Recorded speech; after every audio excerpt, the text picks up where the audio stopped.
Good morning students. कल अपन ने measurement of elasticity of demand यानी प्राइस इलास्टिसिटी और डिमांड को कैलकुलेट करने के लिए, उसको मापने के लिए उसके मेथड्स से रिलेटेड टॉपिक स्टार्ट किया था, जिसमें दो मेथड्स के बारे में अपन ने बड़ा उसको कंप्लीट किया था। जिसके अंदर पहला है परसेंटेज मेथड और सेकंड था इसके अंदर टोटल आउटले या एक्सपेंडिचर मेथड। ठीक है, उससे रिलेटेड अपने जो मेथड है वो कंप्लीट किए थे। और ये भी मैंने आपको बताया था कि दोनों मेथड ही एग्जाम पर्पस के लिए इम्पोर्टेंट है, यानी ज़्यादातर जो पॉइंट इसके अंदर मेथड्स आते हैं वो या तो परसेंटेज मेथड या प्रोपोर्शनेट मेथड के बारे में आते हैं। जो परसेंटेज मेथड है या प्रोपोर्शनेट मेथड है उसको प्रपोन्ड किया था प्रोफेसर फ्लेक्स ने। उसके बाद में सेकेंड मेथड था इसके अंदर टोटल आउटले या टोटल एक्सपेंडिचर मेथड, जो प्रोफेसर मार्शल ने दिया था। उसके अंदर ये बताया गया है कि एक्सपेंडिचर किस वे में चेंज होते हैं, उस वे के अकॉर्डिंग उसका प्राइस से उसका रिलेशन देखा जाता है और उसकी जो प्राइस इलास्टिसिटी है वो अपन उसके अंदर कैलकुलेट करते हैं। आज इसका अपन तीसरा मेथड ले रहे हैं, वो अपना है पॉइंट मेथड या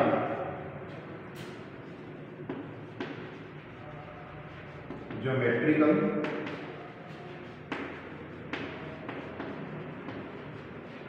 मेथड।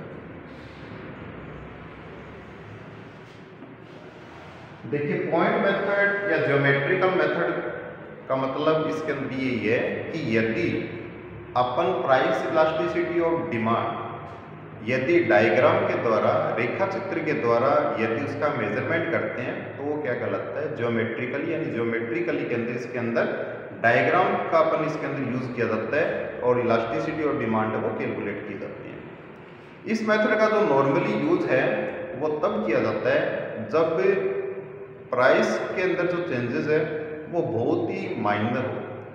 यदि किसी भी कमोडिटी या किसी भी गुड्स के प्राइसेस के अंदर माइनर चेंज होने के कारण उसकी जो डिमांड है उसके ऊपर क्या इफेक्ट होगा, यदि उसका मेजरमेंट किया जाता है तो उस स्थिति के अंदर जो पॉइंट इलास्टिसिटी और डिमांड है वो उसका यूज किया जाता है। ठीक है, तो इसके अंदर बड़ा इस मेथड के लिए सबसे पहले अपन एक डायग्राम लेते हैं इसके अंदर डिमांड का।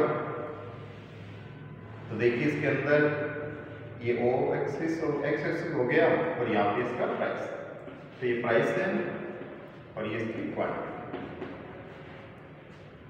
अब इसके ऊपर ये मान लीजिए अपन एक डिमांड कर्व बनाया, इसके अंदर स्ट्रेट लाइन डिमांड कर्व है, एक सीधी रेखा के अंदर डिमांड कर्व है। अब ये जो डिमांड कर्व है, इस डिमांड कर्व के अलग अलग पॉइंट के ऊपर अलग अलग इलास्टिसिटी अपने को देखने को मिलेगी। अब इसके अंदर जैसे अपन ये दो पॉइंट है, इस पॉइंट को बड़ा एम और इस पॉइंट को अपन एन पॉइंट दे देते हैं। और जहां पे इसका मिडिल पॉइंट होगा, यानी जहां इसका डायग्राम के अंदर जो ये लाइन है इसका जो मिडिल पॉइंट है वो मिडिल पॉइंट अपने आप में स्पेसिफिक कैरेक्टरिस्टिक्स लिए हो गया। तो इसका जो मिडिल पॉइंट है मान लीजिए ये है, इसको बड़ा अपन दे देते हैं पी। तो जहां पे इसका जो मिडिल पॉइंट होगा उस मिडिल पॉइंट के ऊपर उसकी इलास्टिसिटी और डिमांड वो इक्वल टू 1 होगी, यानी यूनिटरी इलास्टिक होगी, इकाई के बराबर होगी।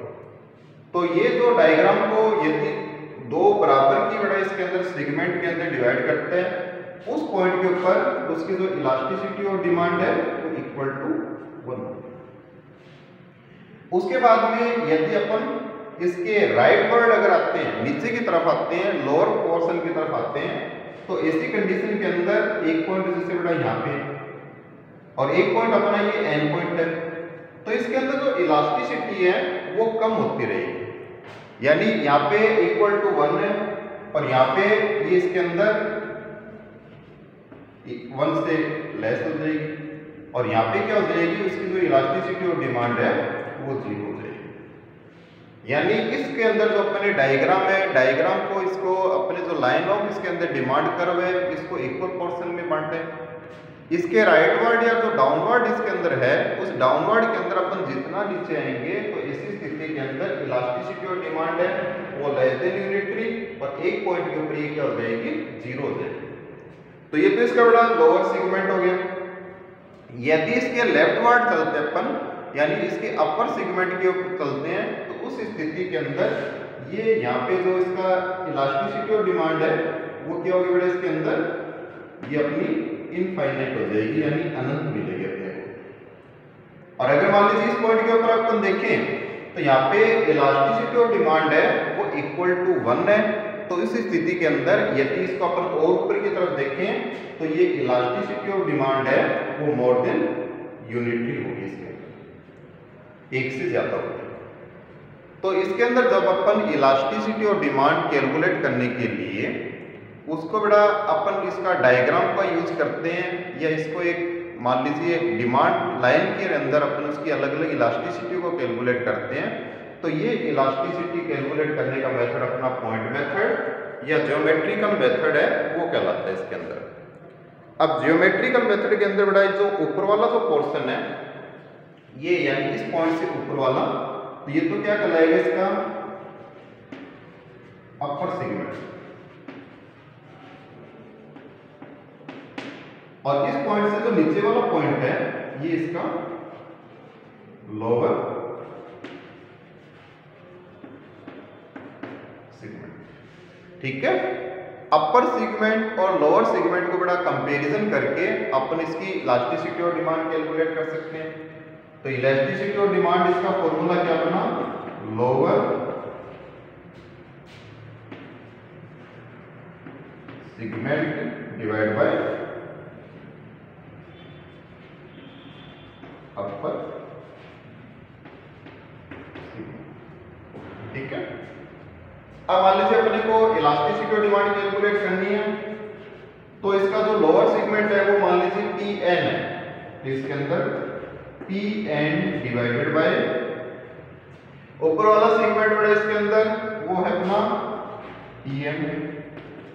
तो इसी स्थिति के अंदर इसकी जो इलास्टिसिटी और डिमांड है, इलास्टिसिटी और डिमांड है वो इक्वल टू 1 होगी, Ed इक्वल टू 1 होगी, क्योंकि इसके अंदर जो Pn और Pm का जो लाइन का डिफरेंस है वो डिफरेंस बड़ा क्या इसके अंदर इक्वल है, और इक्वल डिफरेंस होने की वजह से इसके अंदर जो अपना इलास्टिसिटी और डिमांड है वो क्या होगी, 1 होगी इसके अंदर।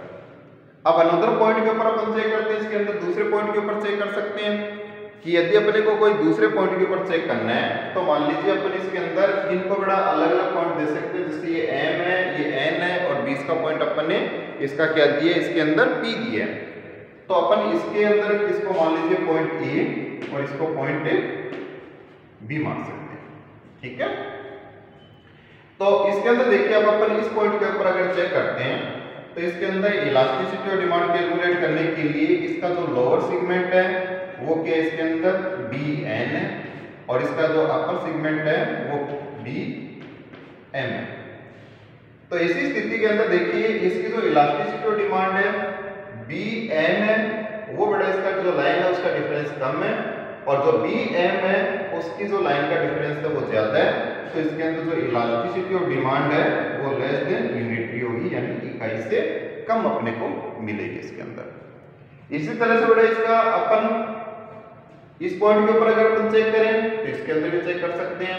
तो इसके अंदर देखिए इलास्टिसिटी और डिमांड ए पॉइंट से अगर अपन चेक करें तो लोअर सेगमेंट इसका An है और इसका अपर सेगमेंट है वो Am है।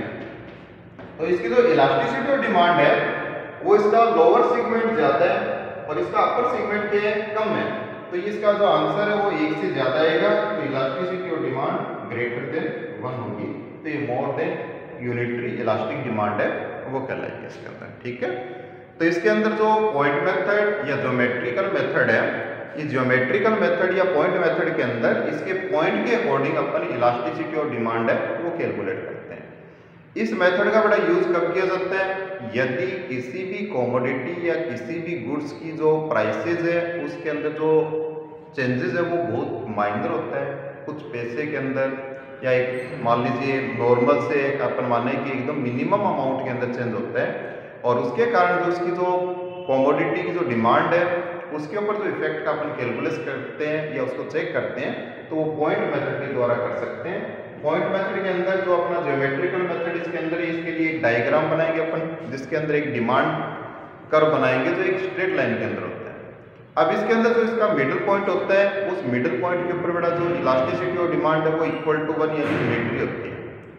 यदि इसके लेफ्ट वर्ड अगर अपन चलते हैं, ऊपर की ओर चलते हैं, तो इसके अंदर जो इलास्टिसिटी और डिमांड है वो क्या बेटा इसके अंदर इंक्रीज होती रहेगी, यानी पहले मोर देन यूनिटरी और उसके बाद में एक पॉइंट के ऊपर जिसके अंदर एम पॉइंट के ऊपर अपन इसको इनफाइनाइट रूप से दिखाया है, यानी अनंत हो जाएगा। ऐसे बड़ा इसका लोअर पोर्शन यानी इसका राइट पार्ट अगर अपन चलते हैं तो इस स्थिति के अंदर जो इसकी इलास्टिसिटी और डिमांड है वो कम होती चलेगी। अब अपन इसके अंदर बी पॉइंट के ऊपर अगर अपन देखें तो इसकी जो इलास्टिसिटी और डिमांड है वो बड़ा लेस देन यूनिटरी यानी इकाई से कम होगी, और यदि इसको अगर अपन एन पॉइंट के ऊपर अगर कैलकुलेट करें तो इसकी जो इलास्टिसिटी और डिमांड है वो 0 हो जाएगी, यानी इसके अंदर प्राइस में चेंज होने से इसकी डिमांड है उसमें कोई परिवर्तन नहीं हुआ। और इलास्टिसिटी और डिमांड कैलकुलेट करने के लिए इसका फॉर्मूला है lower segment divide by upper segment, इसके अकॉर्डिंग इसकी इलास्टिसिटी को अपन कैलकुलेट करते हैं। ठीक है, तो ये बड़ा इसका थर्ड मेथड है। अब इसका अपन फोर्थ मेथड ले रहे हैं, वो अपना आर्क मेथड। फोर्थ मेथड अपना arc elasticity of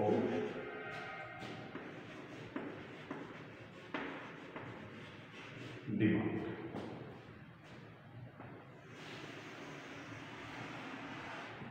arc elasticity और डिमांड, इस मेथड का बड़ा यूज तब किया जाता है यदि किसी भी गुड्स या सर्विसेज या मान लीजिए कमोडिटी की जो प्राइस है उस प्राइस के अंदर जो चेंज है वो मिनिमम न होकर अनएक्सपेक्टेड रूप से अनंत होता है। यानी किसी भी गुड्स या कमोडिटी के प्राइस में यदि परिवर्तन होने की या चेंज होने की जो रेंज है वो ज़्यादा होती है, अधिक होती है, तो ऐसी कंडीशन के अंदर आर्क इलास्टिसिटी मेथड का यूज किया जाता है इलास्टिसिटी और डिमांड कैलकुलेट करने के लिए। आर्क इलास्टिसिटी और डिमांड कैलकुलेट करने के लिए इसका एक पर्टिकुलर जो फॉर्मूला बेटा वो फॉर्मूला दिया गया, उस फॉर्मूले से अपन इसकी इलास्टिसिटी और डिमांड है वो कैलकुलेट करेंगे। तो इलास्टिसिटी और डिमांड कैलकुलेट करने के लिए इसका जो फर्स्ट फॉर्मूला है वो अपना है इसके अंदर change in quantity demanded,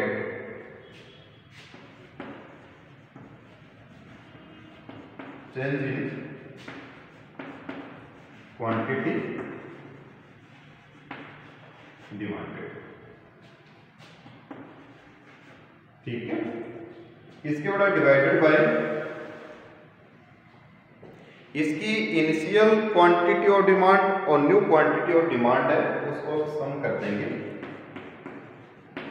initial quantity of demand plus new quantity of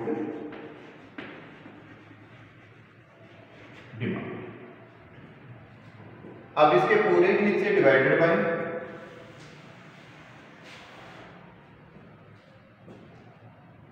change in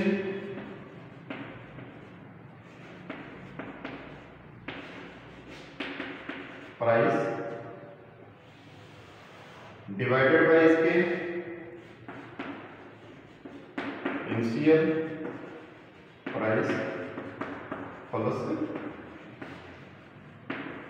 new price.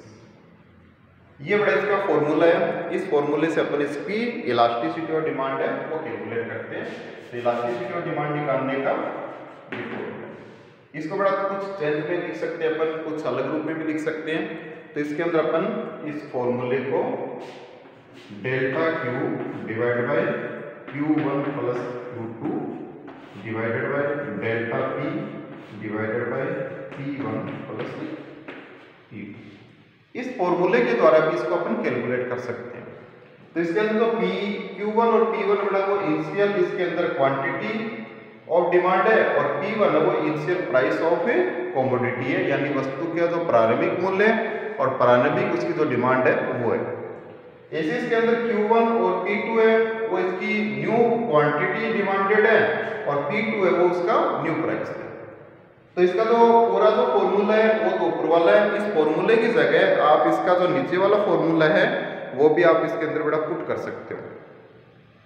For example जैसे इसके अंदर अपन लिखते हैं, एक अपन एग्जांपल लेते हैं कि इसके अंदर प्राइस और क्वांटिटी, जैसे प्राइस बड़ा पहले 10 था और क्वांटिटी डिमांडेड कितनी थी 100 और वो प्राइस चेंज हो गया कितना हो गया 8 और क्वांटिटी डिमांडेड कितनी होगी अपनी 120 होगी। अब अपने को इसकी इलास्टिसिटी और डिमांड कैलकुलेट करना है, तो इलास्टिसिटी और डिमांड कैलकुलेट करने के लिए देखिए सबसे पहले इसके अंदर इस फॉर्मूले के अकॉर्डिंग चलते हैं। तो चेंज इन क्वांटिटी कितनी है वो 100 से 120 होगी, तो 100 माइनस 120 इसका बड़ा कैलकुलेट करने का मेथड होता है 120 माइनस 100, तो कितना चेंज आ रहा है इसके अंदर 20 डिवाइडेड बाय इसके अंदर अपना Q1 और Q2, तो ये बड़ा Q1 है और ये इसका Q2 है, तो ये हो जाएगा आपका 100 plus 120 divided by change in price. तो चेंज इन प्राइस देखिए 8 माइनस 10 यानी 2 है, डेल्टा साइन आ रहा है बेटा, इसलिए नेगेटिव साइन इसको इग्नोर कर देंगे, नेगेटिव साइन को इसमें नहीं रखा जाता है। उसके बाद में इसकी जो इनिशियल प्राइस है वो 10 है और उसके बाद में जो नेक्स्ट इसका जो प्राइस है बेटा वो कितना है इसके अंदर 8 है, तो ये हो जाएगा आपका 10 प्लस 8, ठीक है। अब इसके द्वारा अपन इसको कैलकुलेट कर सकते हैं।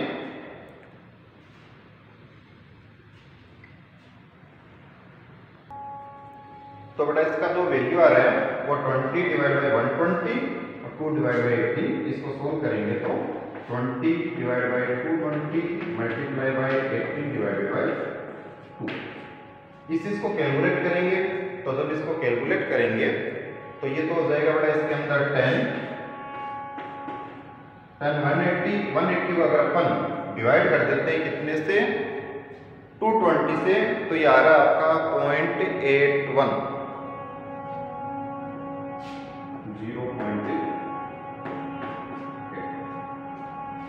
ठीक है। तो इसके अकॉर्डिंग बेटा इसकी जो इलास्टिसिटी ऑफ डिमांड है वो कैलकुलेट करेंगे। अब इसके अंदर देखिए आपके दिमाग में बड़ा ये आ रहा है कि इसके अंदर ये फॉर्मूला यूज क्यों किया गया, क्योंकि इसके अंदर जैसे दो पॉइंट अपने आर्क मेथड का मतलब पॉइंट क्या है इसके अंदर ए और ये पॉइंट है बी। यदि अपन इस पॉइंट को बेस मान के बेटा इसकी इलास्टिसिटी और डिमांड निकालते हैं तो वो सेकंड पॉइंट को अगर अपन बेस माने तो उस स्थिति के अंदर इलास्टिसिटी और डिमांड है वो सेम आना चाहिए, लेकिन इसके अंदर सेम नहीं आता है। अब आप कहोगे कैसे नहीं आता है, देखिए मान लीजिए अपन ए पॉइंट को अगर बेस मानते हैं तो अपना चेंज इन क्वांटिटी बेटा कितना है 20 और इसकी बेसिक क्वांटिटी अपनी ये फॉर्मूला लगा दूंगा delta Q divide by Q divide by delta P divided by P और इसके नीचे डिवाइडेड बाय हो जाएगा चेंज इन प्राइस है वो 2 है और इसकी बेसिक है वो 10 है। तो इसको अगर अपन सोल्व करें तो 20 divide by 100 into 10 divide by 2, तो ये हो गया बेटा 10, तो ये आ सकता है 1, यानी इलास्टिसिटी और डिमांड है वो इक्वल टू 1 है। अगर बेटा ये अगर अपन इसको जो ए पॉइंट है उसको बेस मानना तो उस स्थिति के अंदर इसकी जो इलास्टिसिटी और डिमांड है वो 1 आ रही है, यानी यूनिटरी इलास्टिक आ रही है। अब मान लीजिए आप इसको बेस मानते हो बी को, तो बी को बेस मानने की तो बेटा इस स्थिति के अंदर देखिए चेंज इन क्वांटिटी 20 और इसका बेस अपने बी माना है इसलिए 120 हो गया और प्राइस के अंदर चेंज है वो 2 और ये डिवाइड बाय 8, तो 20 divide by 120 into 8 divided by 2, तो ये हो जाता है आपका 80 डिवाइड बाय 180, तो ये आ रहा है आपका 0.67। तो देखिए इनके दोनों पॉइंट के अंदर बेटा अगर इसकी इलास्टिसिटी अगर अपन देखें दोनों चेंज आ रही है, यानी अगर अपन ए पॉइंट को बेस मानते हैं तो इसकी जो इलास्टिसिटी और डिमांड है वो यूनिटरी इलास्टिक यानी 1 आ रही है, और अगर आपने बी पॉइंट को मान लिया तो इस स्थिति के अंदर इसकी इलास्टिसिटी और डिमांड डिमांड है वो लेस देन 1 यानी लेस देन यूनिटरी आ गई। तो ये दोनों ही जो कंडीशन है वो कंफ्यूजन वाली हो जाती है। यदि आपने ए पॉइंट से बी पॉइंट के बीच में उसका इलास्टिसिटी अगर कैलकुलेट किया है तो वो उतना ही होना चाहिए यदि अपन उसको बी से ए के बीच में कैलकुलेट करें। तो ऐसी जो भ्रम की स्थिति है यानी कंफ्यूजन की स्थिति है, उन स्थितियों के अंदर जो अपना आर्क मेथड है या इसको पॉइंट मेथड भी बोलते हैं बेटा, इस मेथड का यूज करके इसकी जो इलास्टिसिटी और डिमांड है उनके बीच में या प्राइस और जो डिमांड है उसके बीच में जो कोरिलेशन है उनका रिलेशन है वो चेक करने के लिए अपने इसका आर्क मेथड है उसको यूज किया जाता है। इसके लिए इसको एक ज़्यादा एक्सपोर्ट किया जाता है आर्क मेथड को, यदि इस प्रकार के कंफ्यूजन की स्थिति अगर अपने को देखने को मिलती है। तो ये बड़ा आपके इलास्टिसिटी और डिमांड के से रिलेटेड अपने इसके टाइप्स ऑफ इलास्टिसिटी, जिसके अंदर 3 टाइप की इलास्टिसिटी होती है, जिसमें प्राइस इलास्टिसिटी, इनकम इलास्टिसिटी और क्रॉस इलास्टिसिटी। उसके बाद में प्राइस इलास्टिसिटी की जो अपने डिग्रीज है बेटा वो 5 डिग्रीज ली इसके अंदर, perfectly elastic, more than unitary, unitary, less than unitary और परफेक्टली इलास्टिक डिमांड कर्व है वो अपने बनाए। उसके बाद में इसके जो मेजरमेंट ऑफ इलास्टिसिटी और डिमांड है इसके 4 मेथड्स हैं, जिसके 4 मेथड्स के अंदर अपना जो फर्स्ट मेथड है वो परसेंटेज मेथड या इसके अंदर प्रोपोर्शनल मेथड किया, दूसरा आउटले या एक्सपेंडिचर मेथड, तीसरा बड़ा इसके अंदर अपना था वो पॉइंट मेथड और ज्योमेट्रिकल मेथड था, और अपना लास्ट मेथड है वो आर्क मेथड इसके अंदर है। तो ये जो 4 मेथड्स हैं वही आपके इसके अंदर पार्ट ऑफ सिलेबस है। यदि क्वेश्चन के अंदर यदि प्राइस इलास्टिसिटी को मेजरमेंट करने से रिलेटेड यदि मेथड पूछे जाते हैं तो ये 4 मेथड्स है आपको उसके अंदर लिखने। इसके अंदर नॉर्मली 2 मेथड से रिलेटेड पूछा जाता है, यदि अगर आपको मेथड्स के बारे में पूछ लिया जाए तो अपने को 4 मेथड्स है वो 4 मेथड्स के बारे में उसके अंदर डिस्क्राइब करना है। ठीक है, तो आज की क्लास में बड़ा इतना ही अपना, तो इसके मेथड्स का जो पार्ट है वो कंप्लीट होते हैं। नेक्स्ट क्लास में इसका नेक्स्ट पार्ट अपन करेंगे। आज के लिए